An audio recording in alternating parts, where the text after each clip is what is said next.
কুমড়ো ফুল দিয়ে খুব সহজে তৈরি করে ফেললাম কুমড়ো ফুলের পাকোড়া। আসসালামু আলাইকুম এভরিওয়ান, সবাই কেমন আছেন? আশা করি সবাই খুব ভালো আছেন। আবারও চলে এলাম আপনাদের মাঝে নতুন একটি রেসিপি নিয়ে। আজকে তৈরি করেছি দারুণ মজাদার কুমড়ো ফুলের পাকোড়া। শুধুমাত্র কয়েকটা উপকরণ দিয়ে কোনো রকম ঝামেলা ছাড়াই ভীষণ মুচমুচে করে কুমড়ো ফুলের পাকোড়াগুলো কিভাবে তৈরি করেছি সেই রেসিপিটি আজকে আপনাদের সঙ্গে শেয়ার করবো। আশা করি রেসিপিটি খুব ভালো এবং সহজ মনে হবে। তো বেশি কথা না বেড়ে চলুন মূল রেসিপিটি দেখে নেই। কুমড়ো ফুলের পাকোড়া তৈরি করার জন্য এখানে আমি অল্প পরিমাণে কিছু কুমড়ো ফুল নিয়ে নিয়েছি। আপনাদের পরিমাণ অনুযায়ী কমিয়ে বাড়িয়ে নিতে পারেন। এবার কুমড়ো ফুলগুলো আমি বেছে নেব। তো বেছে নেওয়ার জন্য উপরে ডাঁটাটা আমি ভেঙে ফেলে দিচ্ছি। এবার কুমড়ো ফুলের উপরে যে সবুজ অংশটুকু আছে সেটা আমি খুব ভালোভাবে ছিঁড়ে ফেলে দিব। আর ভিতরে যে হলুদ কালারের একটি ফুল আছে ওই ফুলটা আমি ফেলে দিব, কারণ এটা কিন্তু খাওয়া যায় না। তো এরপরে যে আমার কিন্তু কুমড়ো ফুলটা খুব ভালোভাবে বেছে নেওয়া হয়ে গিয়েছে। এবার সেমভাবে বাকি কুমড়ো ফুলগুলো আমি বেছে নিব। এই তো সবগুলো কুমড়ো ফুল একদম সেম ভাবে বেছে নেওয়া হয়ে গেছে। তো এরপর যে দেখতে পাচ্ছেন কুমড়ো ফুলগুলো বেছে নিয়েছি। এবার এই সবগুলো কুমড়ো ফুল পানিতে ভালোভাবে ধুয়ে নিব। এবার একটি পাত্রে দিয়ে দিয়েছি বেসন 1 টেবিল চামচ পরিমাণ, সাথে দিয়ে দিচ্ছি চালের গুঁড়া। এখানে আমি 2 টেবিল চামচ পরিমাণ চালের গুঁড়া দিয়ে দিচ্ছি।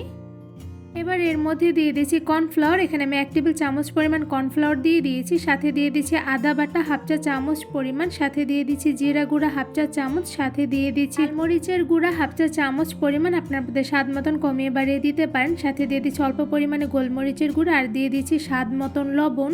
এবার এই সবগুলো উপকরণের মধ্যে দিয়ে দিচ্ছি পানি। এখানে আমি অল্প পরিমাণে পানি দিয়ে দিচ্ছি। এবার সবগুলো উপকরণ পানির সঙ্গে খুব ভালোভাবে নেড়ে মিশিয়ে নিব। ব্যাটারের মধ্যে অল্প পরিমাণ করে পানি দিয়ে খুব ভালোভাবে গলিয়ে নিতে হবে। তো এই পর্যায়ে কিন্তু আমি একবারে বেশি পানি দিচ্ছি না, অল্প পরিমাণ করে পানি দিয়ে খুব ভালোভাবে অনেকটা পরিমাণে ঘনত্ব রেখে ব্যাটারগুলো তৈরি করে নিচ্ছি।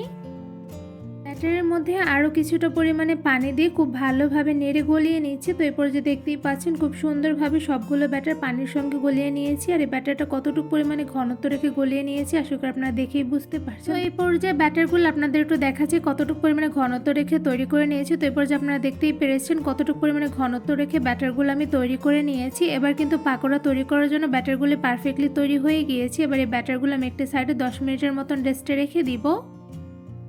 পাকোড়া ভাজার জন্য একটি প্যানের মধ্যে দিয়ে দিচ্ছি রান্নার সয়াবিন তেল পরিমাণ অনুযায়ী। এবার তেলগুলো মিডিয়াম আঁচে গরম করে নিব।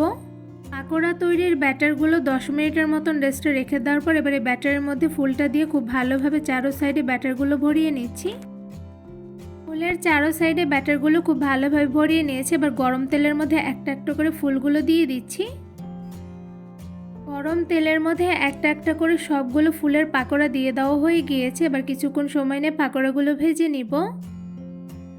মিডিয়াম টু লো আছে কিছুক্ষণ সময় নিয়ে পাকোড়াগুলো ভেজে নেওয়ার পর একটা সাইডে কিন্তু খুব সুন্দর কালার চলে এসেছে। এরপর যে একটি কাঁটা চামচের সাহায্যে পাকোড়াগুলো একটা একটা করে উল্টে নিচ্ছি।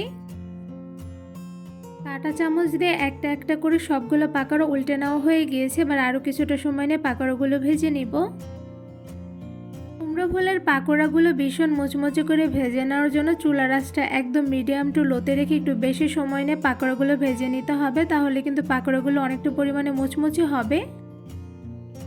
মিডিয়াম টু লো আছে অনেকটা সময় নিয়ে কুমড়ো ফুলের পাকোড়াগুলো ভেজে নিয়েছি। তো এই পর্যায়ে দেখতেই পাচ্ছেন পাকোড়ার দুই সাইডে কিন্তু খুব সুন্দর গোল্ডেন ব্রাউন কালার চলে এসেছে। এই পর্যায়ে একটা চামচের সাহায্যে পাকোড়াগুলো উল্টে নিচ্ছি। সবগুলো পাকোড়া উল্টে পাল্টে ভেজে নেওয়া হয়ে গিয়েছে। এবার এই পাকোড়াগুলো আমি একটা একটা করে ছাঁকনির সাহায্যে ছেঁকে তুলে নিচ্ছি। সবগুলো পাকোড়া একটা একটা করে ছাঁকনিতে ছেঁকে তুলে নিয়েছে। আর এদিকে দেখতেই পাচ্ছেন মাশাআল্লাহ গোল্ডেন ব্রাউন কালার করে পাকোড়াগুলো ভেজে নেওয়ার পর দেখতে কিন্তু খুবই সুন্দর হয়েছে। এবার এই সবগুলো পাকোড়া একটু ঝুড়িতে তুলে নিচ্ছি। একদম সহজভাবে তৈরি করে ফেলেছি ভীষণ মুচমুচে কুমড়ো ফুলের পাকোড়া। এই পাকোড়াগুলো তৈরি করা কিন্তু খুবই সহজ, কোনো রকম ঝামেলা নেই, ঝটপট তৈরি করে ফেলা যায়। সবগুলো কুমড়ো ফুলের পাকোড়া গোল্ডেন ব্রাউন কালার করে ভেজে নিয়েছি। তো এরপর যে দেখতে পাচ্ছেন মাশাআল্লাহ পাকোড়াগুলো দেখতে কিন্তু খুবই লোভনীয় হয়েছে। সাথে কুমড়ো ফুলের পাকোড়াগুলো কিন্তু ভীষণ পরিমাণে মুচমুচে হয়েছে। কতটা পরিমাণে মুচমুচে হয়েছে আশা করি আপনার সাউন্ড শুনে বুঝতে পারছেন। এই কুমড়ো ফুলের পাকোড়াগুলো ভিতর থেকে কেমন হয়েছে তা আপনাদের একটু ভেঙে দেখাচ্ছি। তো এরপর যে দেখতে পাচ্ছেন মাশাআল্লাহ ভিতর থেকে কিন্তু পারফেক্টলি কুকড হয়েছে, সাথে উপর থেকে হয়েছে ভীষণ পরিমাণে মুচমুচে হয়েছে আর ভেতর থেকে হয়েছে ভীষণ সফট। আর এই কুমড়ো ফুলের পাকোড়াগুলো খেতে যে কতটা পরিমাণে মজাদার হয়েছে তা একবার বাসায় বানিয়ে না খেলে কিন্তু একদমই বুঝবেন না। শুধুমাত্র অল্প কিছু উপকরণ দিয়ে এতটা মুচমুচে করে কুমড়ো ফুলের পাকোড়াটি কিভাবে তৈরি করেছি তা আমার ফুল রেসিপি দেখে কিন্তু আশা করি আপনারা বুঝতে পেরেছেন। এই কুমড়ো ফুলের পাকোড়াগুলো ঝটপট বিকেলে নাস্তায় বানিয়ে চায়ের সঙ্গে খেতে কিন্তু বেশ মজাদার হবে। এই কুমড়ো ফুলের পাকোড়া তৈরির রেসিপিটি আপনাদের কাছে কেমন লেগেছে তা অবশ্যই কমেন্ট করে জানাবেন। রেসিপিটি ভালো লেগে থাকলে আমার চ্যানেলটি সাবস্ক্রাইব করে ভিডিওতে বেশি বেশি লাইক কমেন্ট শেয়ার করে আমার পাশেই থাকবেন। আজকে এখানেই বিদায় নিচ্ছি, দেখাবো অন্য কোনো ভিডিওর মাধ্যমে। সবাই সুস্থ থাকবেন, ভালো থাকবেন, আল্লাহ হাফেজ।